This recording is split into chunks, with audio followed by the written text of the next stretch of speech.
মৃত ব্যক্তির ছবি অনেকে টাঙিয়ে রাখছে। সোশ্যাল মিডিয়াতে দেখা যায় বাড়িতে কোনো পুজো হচ্ছে, ঠাকুরের পাশে কেন মৃত ব্যক্তির ছবি। এটা তো কথা নয়।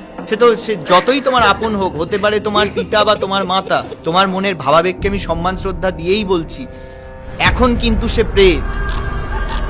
মৃত ব্যক্তির ছবি কি বাড়িতে টাঙিয়ে বাড়িতে রাখা যায়, কিন্তু তার নির্দিষ্ট দিক এবং স্থান আছে। বেডরুমে নয়, ঠাকুর ঘরে তো কোনোভাবেই নয়। ঠাকুর ঘর সেই ঠাকুরের পাশে সেই পজিটিভ নেগেটিভ এনার্জির ক্র্যাশ হবে। আমি বারবার বলছি, সে যতক্ষণ জীবিত ছিল, আপনার স্বামী, আপনার স্ত্রী, আপনার সন্তান, আপনার বাবা মা আপনার খুব কাছের হতে পারে। আমি তো বলছি, আমি সেই ভাবাবেগকে শ্রদ্ধা রেখে বলছি, কিন্তু সে এখন মৃত, মানে সে কিন্তু প্রেত।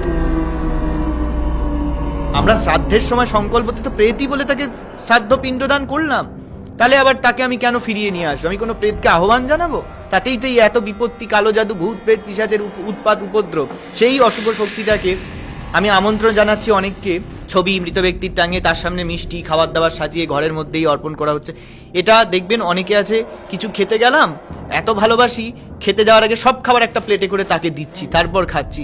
এত আমন্ত্রণ তাকে জানানোর কি আছে? সে তো চলে গেছে তার নিজের জীবনে। সে যদি এবার ওরকম ভাবে তার ভালোবাসার মায়ায় পড়ে যে দিচ্ছে তাকেও যদি ডাকে এরকম, তখন কি হবে?